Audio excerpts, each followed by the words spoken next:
नमस्कार, एएनवी न्यूज में स्वागत है आपका। मैं हूं आपके साथ सुनील सिंह पौरुष। तीन बड़ी खबरों से हम 3 बजे में आपको रूबरू कराएंगे और बात करेंगे सबसे पहले भारत अमेरिका के बीच हुई ऐतिहासिक डील की।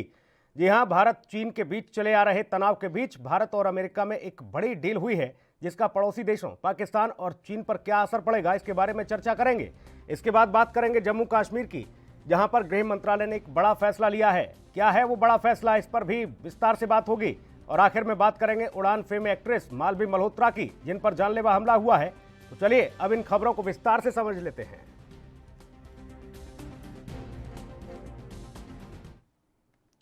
जी हां, तो भारत और अमेरिका के बीच ऐतिहासिक बीईसीए समझौते पर हस्ताक्षर हो गए हैं। मंगलवार को दोनों देशों के बीच 2+2 वार्ता हुई, जिसमें दोनों देशों के रक्षा और विदेश मंत्री आपस में मिले, बैठक हुई, मुलाकात हुई। अमेरिकी विदेश मंत्री माइक पोम्पियो और रक्षा मंत्री मार्क एस्पर मंगलवार को हैदराबाद हाउस में उन्होंने बैठक के लिए वो पहुंचे। और रक्षा मंत्री राजनाथ सिंह ने अपने बयान में कहा कि भारत और अमेरिका की दोस्ती लगातार मजबूत हुई है। 2+2 बैठक में भी दोनों देशों ने कई मसलों पर मंथन किया, जिसमें कोरोना संकट के बाद की स्थिति, दुनिया की मौजूदा स्थिति के साथ ही सुरक्षा के मसलों पर कई अहम मुद्दों पर विस्तार से चर्चा की गई। रक्षा मंत्री राजनाथ सिंह के मुताबिक दोनों देशों ने परमाणु सहयोग बढ़ाने को लेकर कदम बढ़ाए हैं। साथ ही भारतीय उपमहाद्वीप में सुरक्षा की स्थिति को लेकर भी विस्तार से बात हुई है। तो वहीं 2+2 बैठक के बाद अमेरिकी विदेश मंत्री माइक पोम्पियो ने प्रधानमंत्री नरेंद्र मोदी से मुलाकात की। आपको ये बता दें कि भारत और अमेरिका के बीच 2+2 वार्ता काफी अहम मानी जा रही है, जहां पर दोनों देशों के रक्षा और विदेश मंत्रियों ने आपस में कई विषयों पर मंथन किया। तो वहीं इस समझौते के बाद दोनों देश आपस में मिलिट्री जानकारियां साझा कर पाएंगे। सैटेलाइट और अन्य अहम इनपुट्स बिना किसी रोक टोक के दोनों देश एक दूसरे को दे पाएंगे। वहीं आपको बता दें, दूसरी तरफ इस बैठक से राष्ट्रीय सुरक्षा सलाहकार अजीत डोभाल ने भी अमेरिकी विदेश मंत्री और रक्षा मंत्री से मुलाकात की और कई मसलों पर गहन मंथन किया।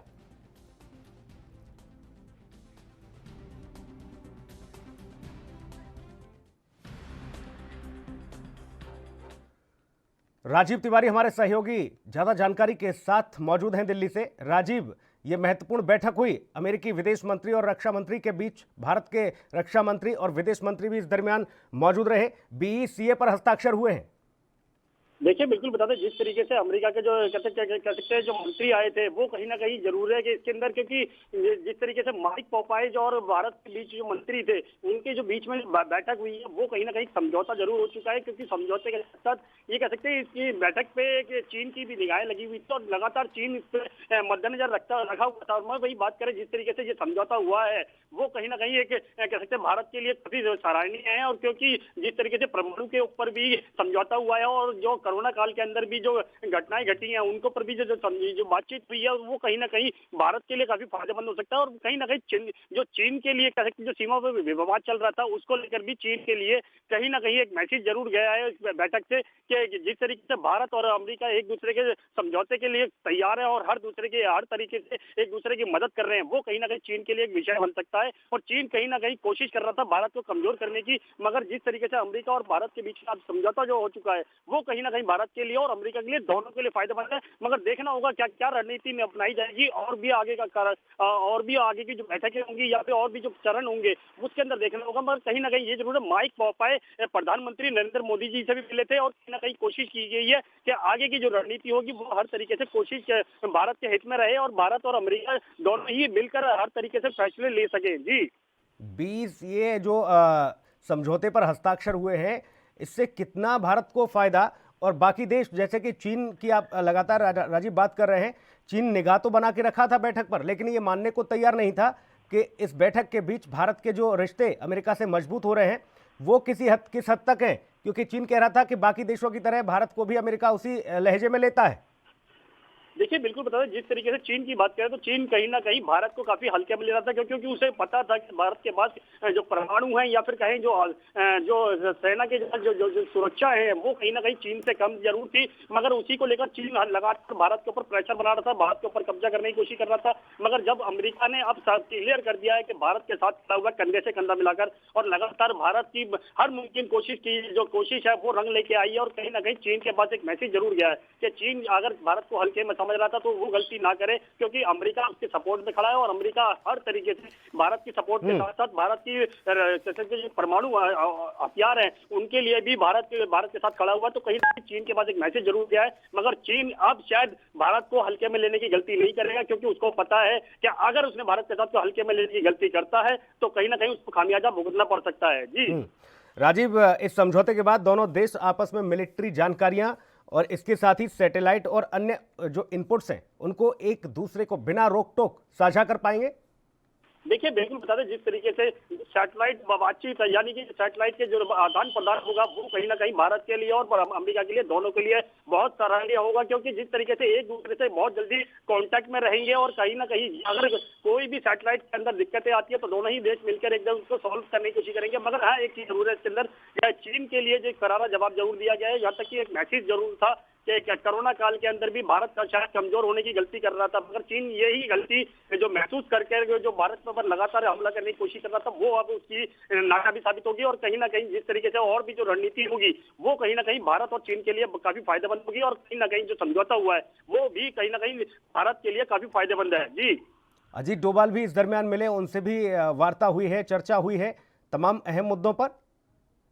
देखिए बिल्कुल बता दें, जिस तरीके से परमाणु विषय के ऊपर बातचीत हुई है और परमाणु विषय पर समझौता जो हुआ है, यहाँ तक कि जो कह सकते हैं जो सैटेलाइट के ऊपर जो समझौता हुआ वो कहीं ना कहीं भारत के लिए काफी फायदेमंद होगा। मगर लगातार जिस तरीके से ये बैठक जो चली है वो काफी लंबी जरूर चली थी, मगर काफी विषयों पर बातचीत भी हुई थी। यहाँ तक कि कोरोना काल के अंदर भी जो घटनाएं घटी हैं उसके ऊपर भी विषय हुआ है और कहीं ना कहीं जो और विषय है वो भी हुए हैं। मगर एक चीज स्पष्ट है इसके अंदर कि भारत को काफी हद तक काफी अमेरिका से सपोर्ट मिलेगी और अमेरिका और भारत और एक दूसरे के साथ मिलकर रहेंगे तो काफी हद तक ये कह सकते हैं जो और राज्य हैं या और देश हैं उनको एक संदेश जरूर जाएगा। जिस तरीके से पाकिस्तान हुआ या फिर चीन हुआ वो कहीं ना कहीं उनके पास एक मैसेज जा चुका है और इस बैठक से क्लियर मजबूत है या पाकिस्तान दोनों ही इस तरह की गलती ना करें, और न गलती करते हैं तो उसका शायद उसको खामियाजा भी भुगतना पड़ सकता है। जी तो साफ तौर पर राजीव, चीन की जो गीदड़ भभकियां देखने को मिलती थी, उन भभकियों में जब भारत दहाड़ देता था तो वैसे भी चीन अपने कदम पीछे खींचने को मजबूर हो जाता था। लेकिन अब अमेरिका से जो भारत के रिश्ते हैं वो जाहिर तौर पर स्पष्ट हो चुके हैं दुनिया भर में कि भारत और अमेरिका मिलकर किस तरह से एक दूसरे का साथ निभाएंगे। और BECA समझौते पर जो हस्ताक्षर हुए हैं उससे भारत की और तमाम शक्तियां मजबूत हो गई हैं। अब एक एक टारगेट को चिन्हित करके उन्हीं के घर में खदेड़ा जाएगा, मारा जाएगा, और तमाम जो सैटेलाइट्स के माध्यम से जो जानकारियां साझा होंगी वो बेरोक टोक भारत और अमेरिका एक दूसरे को आदान प्रदान कर सकेंगे। ऐसे में पाकिस्तान की तो क्या बिसात, अब चीन भी पीछे हटने को मजबूर होगा और भारत को नए भारत को सैल्यूट और सलाम जरूर ठोकेगा, क्योंकि चीन लगातार गीदड़ भभकी दे रहा था लेकिन भारत ने दिखा दिया कि भारत किस हद तक अपनी सैन्य शक्तियों के साथ, तमाम तकनीकी के साथ मजबूत हो चुका है। बहुत शुक्रिया राजीव तमाम महत्वपूर्ण जानकारी के लिए। अगली खबर का रुख करेंगे। जम्मू कश्मीर में अब देश का कोई भी व्यक्ति जमीन खरीद सकता है और वहां पर अपना घर बना सकता है, वहां पर बस सकता है। आपको बता दें कि गृह मंत्रालय की ओर से मंगलवार को इसके तहत एक नया नोटिफिकेशन जारी किया गया है। हालांकि अभी खेती की जमीन को लेकर रोक जारी रहेगी। जम्मू कश्मीर के उपराज्यपाल मनोज सिन्हा के मुताबिक हम चाहते हैं कि बाहर की इंडस्ट्री जम्मू कश्मीर में लगे, इसलिए इंडस्ट्रियल लैंड में इन्वेस्ट की ज़रूरत है, लेकिन खेती की ज़मीन सिर्फ राज्य के लोगों के लिए ही रहेगी। आपको ये बता दें कि इसके पहले जम्मू कश्मीर में सिर्फ वहाँ के निवासी ही ज़मीन की खरीदी फरोख्त कर सकते थे, लेकिन अब बाहर से आने जाने वाले लोग ज़मीन खरीदकर वहाँ पर अपना काम शुरू कर सकते हैं। आपको यह भी बता दें कि केंद्रीय गृह मंत्रालय ने यह फैसला जम्मू कश्मीर पुनर्गठन अधिनियम के तहत लिया है, जिसके तहत कोई भी भारतीय अब जम्मू कश्मीर में फैक्ट्री या फिर दुकान के लिए अपनी ज़मीन खरीद सकता है। इसके लिए किसी तरह के स्थानीय निवासी होने का सबूत देने की आवश्यकता नहीं होगी। गौरतलब है कि जम्मू कश्मीर को पिछले साल ही अनुच्छेद 370 से मुक्त किया गया है और उसके बाद 31 अक्टूबर 2019 को जम्मू कश्मीर केंद्र शासित प्रदेश बन गया।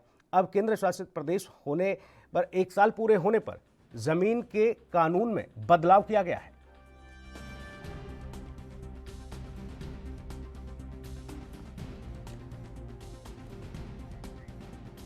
रविंद्र श्रीवास्तव हमारे सहयोगी तमाम अपडेट के साथ जम्मू से मौजूद हैं। रविंद्र, अब तक ये अटकलें थीं और तमाम विरोधी पार्टियां भी ये कह रही थीं कि आपने ये सारी कवायद तो कर दी, लेकिन क्या आपने वहां पर जमीन खरीदी? क्या अभी आप जमीन खरीद सकते हैं? इसके लिए भी नोटिफिकेशन जारी हो गया। एक बड़ी खबर और जम्मू कश्मीर के मुस्तकबिल के लिए भी बहुत बड़ी खबर।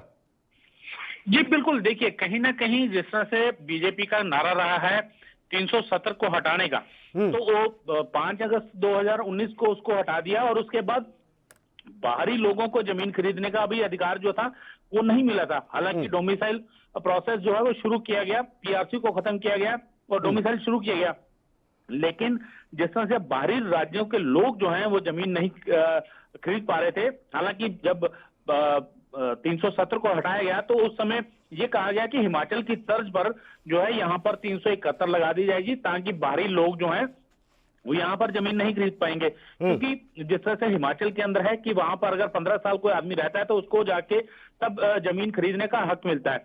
लेकिन जिस तरह से अब ये एमएचए के द्वारा एक गाइडलाइन जारी की गई है, यहाँ पर जमीन जो है बाहरी राज्यों का भी कोई भी खरीद सकता है। तो कृषि खास करके जो हम कहें जिसपे खेती बाड़ी होती है वो जमीन नहीं खरीद सकता है। बाकी जमीन जो है या सरकार की, यहाँ पर जहाँ पार्क बने हैं या फिर सरकारी जमीन है वो उसको वो खरीद नहीं पाएगा। लेकिन ऐसे अगर जमीन खरीदना चाहे तो वो जमीन खरीद सकता है। ये एक बड़ा कदम जो है केंद्र सरकार द्वारा उठाया गया है, लेकिन इसका विरोध भी जो है वो शुरू हो चुका है।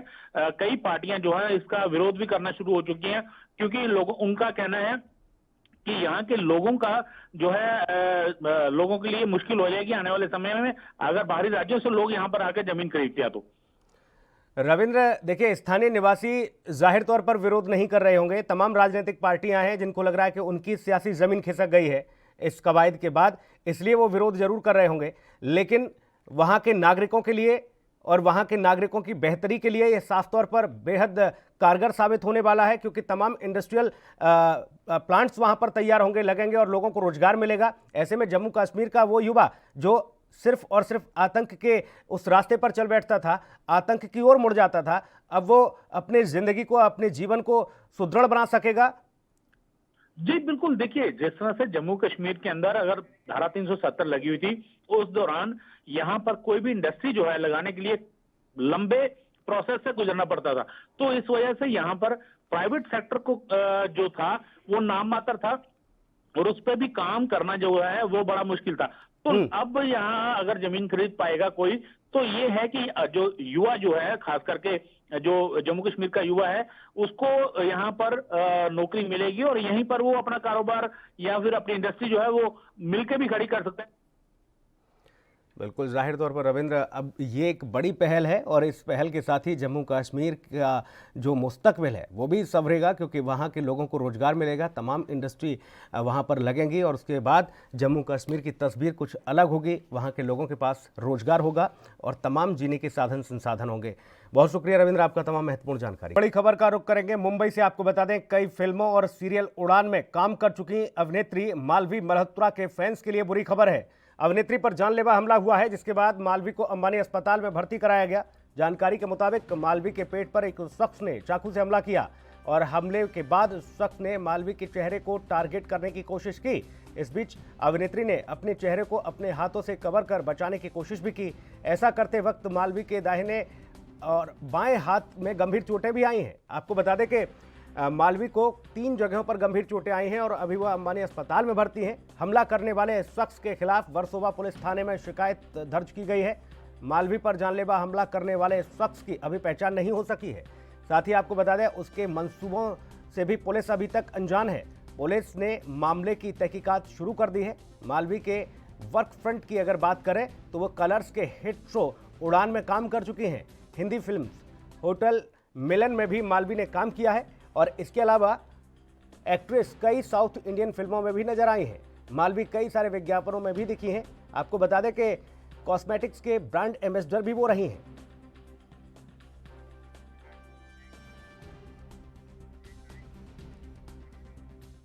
और तमाम जानकारी के लिए रुक करेंगे मुंबई का हमारे सहयोगी सत्यप्रकाश सोनी तमाम अपडेट के साथ मौजूद हैं। सत्यप्रकाश, आखिर कौन है ये शख्स और क्या मंसूबे थे इसके? देखिए सुनील, मालवी मल्होत्रा नाम की शख्स जो मुंबई के अंधेरी इलाके में रहती हैं, बीते 2018 से ही एक शख्स जो है योगेश कुमार सिंह, उसकी दोस्ती हुई थी। इस दौरान योगेश ने बताया था मालवीय कि वो जो है फिल्मों में प्रोड्यूसर के तौर पे काम करता है। ऐसे में जो है योगेश ने कई बार जो है मालवीय को जो है प्रपोज भी किया था, उनसे शादी करने की बात कही थी, लेकिन मालवीय लगातार पूरे मामले को अनजान थी और वो मना कर रही थी। लेकिन जिस तरह से मालवीय बीते दिन जो है दुबई से एक शूटिंग के दौरान लौट रही थी, उस दौरान जो है मुंबई के अंधेरी इलाके में जो है योगेश जो शख्स है वो मुलाकात करता है और उनसे बात करने की कोशिश करता है। लेकिन इस दौरान जो है मालवीय ने पूरी बातों से अनजान और उसको मना किया कि आप बात नहीं कर सकते, हमें बात नहीं करनी है, जिसके तहत जो योगेश ये हमला हुआ सत्यप्रकाश, ये क्या एयरपोर्ट पर जब वो पहुंची थी वहां मुलाकात के दरमियान हुआ या घर पर वो पहुंचा था शख्स? कहां का है ये पूरा वाकया? देखिए, पूरा मामला मुंबई के अंधेरी वर्सोवा पुलिस स्टेशन की हद का है। घटना जो है मुंबई के अंधेरी इलाके में हुई है। जिस तरह से मालवीय अपने शूटिंग के दौरान लौट रही थी, इस दौरान ये शख्स योगेश कुमार सिंह जो है उनके सामने जाकर बात करने की पहले कोशिश करता है। जब मालवीय बात करने से मना करती है तो उनके ऊपर जो है चाकू से 3 बार हमला कर दिया। फिलहाल इस पूरे मामले में वर्सोवा पुलिस स्टेशन ने धारा 354 और 307 सत्यप्रकाश, जिस वक्त ये हमला किया गया, क्या उनके सुरक्षाकर्मी मौजूद नहीं थे मालवीय मल्होत्रा के? जी नहीं, उस वक्त सुरक्षाकर्मी मौजूद नहीं। मालवीय मल्होत्रा हालांकि एयरपोर्ट से सीधे घर की तरफ आ रही थी, इसी दौरान एक घटना हुई है। वो उस वक्त अकेली थी। हालांकि आसपास के लोगों ने बीच बचाव की कोशिश जरूर की, लेकिन इस दौरान शख्स पहले से तैयारी में था, इसी वजह से जो है हमला करने में कामयाब होगा। फिलहाल मुंबई पुलिस जो है इस शख्स को तलाश कर रही है, लेकिन अभी फरार बताया जा रहा है। जी चलिए, बहुत शुक्रिया सत्यप्रकाश आपका तमाम महत्वपूर्ण जानकारी के लिए।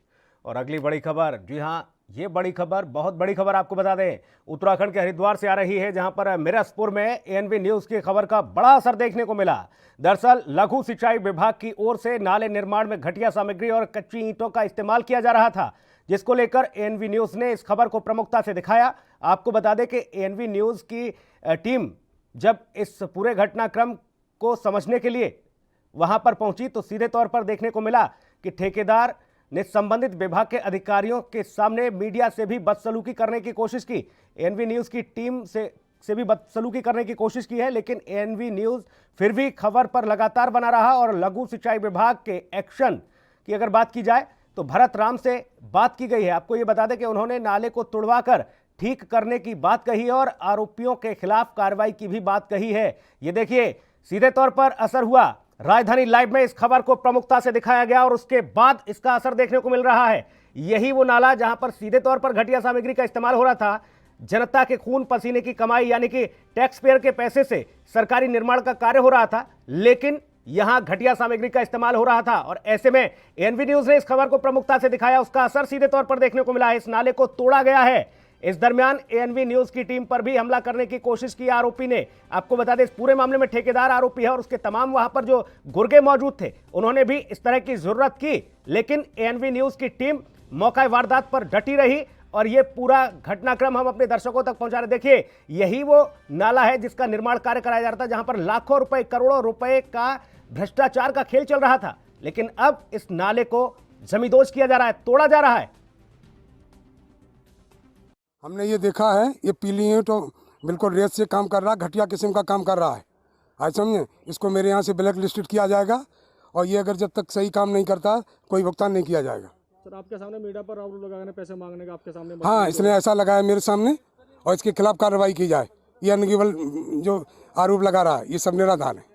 क्या मानते कि यहाँ पर जो सामग्री लगाई गई सब घटिया ईंटें, सभी घटिया किस्म की है, कोई इसका मटेरियल ठीक नहीं है। इसको ब्लैक लिस्टेड करके इसके खिलाफ कार्रवाई की जाएगी।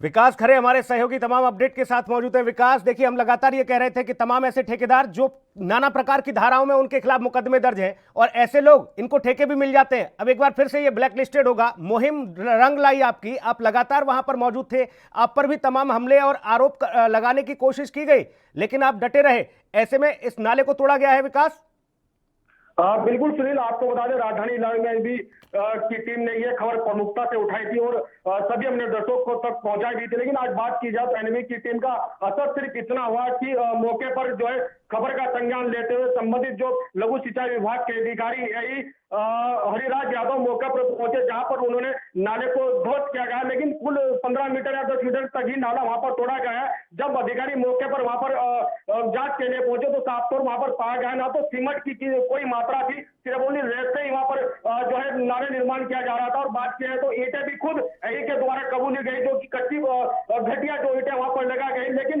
इसी के बीच जिस समय वहां पर ठेकेदार मौके पर पहुंचा, जब एनवी की नीच वहां पर कवरेज कर रही थी तो सुबह की खबर जो राजधानी इलाके में दिखाई गई थी उससे बोखला ठेकेदार ने मीडिया के साथ ही वसूली की। लेकिन वहां पर एनवी की टीम लगातार मौजूद रही और किसी प्रकार से कोई भी दवा में नहीं आई। बात की जाए तो एक्शन साहब से इस वक्त हमारी बात हुई, राम भरत से उनका भी साफ तौर पर यह कहना थी ठेकेदार के खिलाफ कार्रवाई की जाएगी। लेकिन जब हमने ये पूछा कि घटिया सामग्री वहां पर इस्तेमाल की जा रही है, इस पर किस तरह की कार्रवाई होगी, तो इस पर भी दरकिनार करते हुए एक्शन भरत राम जो है दरकिनार करते हुए नजर आए। सुनील। विकास, ऐसे में ये जो ठेकेदार है, क्या इसको बुलाया गया पूछताछ के लिए? ये ठेकेदार कहाँ है? क्योंकि तमाम गुर्गे ऐसे थे जब आप वहां मौजूद थे और एक्सक्लूसिव तस्वीरें जब आप वहां से भेज रहे थे, उस दरमियान आपके ऊपर भी हमला करने की कोशिश की गई। विकास। बिल्कुल सुनील, आपको बता जिस समय एनवी की टीम वहां पर पहुंची तो खुद जो संबंधित विभाग के अधिकारी जय उनके द्वारा एनवी की टीम को वहां पर बुलाया गया था। लेकिन जब एनवी वहां पर खबर कवरेज करने पहुंची तो साफ तौर पे जो ठेकेदार है वो सुबह की खबर से बौखला गए थे। उनके भी द्वारा भी जो हमारे साथ खुद वसूली की गई है। लेकिन जो संबंधित विभाग के अधिकारी वो भी मुद्दर्शक बने खड़े, उनके द्वारा भी ठेकेदार को किसी तरह की जरूरत नहीं उठानी पड़ी। तो ऐसे में जब संबंधित विभाग के सामने ठेकेदार दबंगई मीडिया को दिखाता है तो ऐसे में सब जो भ्रष्टाचार में संलिप्त जो ठेकेदार है, कहीं न कहीं इन लोगों के और भी हौसले बुलंद हो गए और संबंधित विभाग इन पर समय रहते कार्रवाई नहीं करेगा। सुनील, ये सीधे तौर पर दिखाता है विकास, देखिए जब खुद एक अधिकारी फावड़ा लेकर इस नाले को जमींदोज करता हुआ नजर आता है, उसे समझ में आता है कि लोकतंत्र में किस तरह से आवाज उठाई जाती है। और एनवी न्यूज किसी के दबाव में आने वाला नहीं है, लगातार ऐसे मामलों में अपनी आवाज को बुलंद करता है, तमाम हुक्मरानों तक अपनी आवाज को उठाता है, जनता की आवाज को उठाता है। वो बताता है कि देखिए किस तरह से आपने जो दावे और वादे किए थे उनमें पलीता लगाने का काम किया जा रहा है। और साफ तौर पर असर देखने को मिला है विकास। ये जो पूरा वाकया है, इसके अलावा और भी कई ऐसी तमाम खबरें जब लगातार उठाई गई उसके बाद भी असर देखने को मिला। लेकिन यहां सीधे तौर पर एक बड़ा असर, ये तस्वीरों में जो आप फावड़ा चलाते देख रहे हैं, अधिकारी वहां पहुंचे, इस खबर को दिखाया गया प्रमुखता से, उसके बाद इस नाले को तोड़ा गया है। लाखों रुपए के भ्रष्टाचार का खेल चल रहा था और इस खबर को प्रमुखता से दिखाए जाने के बाद प्रशासन जागा और सीधे तौर पर कार्रवाई हुई। ठेकेदार को अब ब्लैक लिस्टेड करने की बात हो रही है इस पूरे घटनाक्रम में। बहुत शुक्रिया विकास आपका तमाम महत्वपूर्ण जानकारी के लिए, बहुत धन्यवाद। इस बुलेटिन में इतना ही, नमस्कार।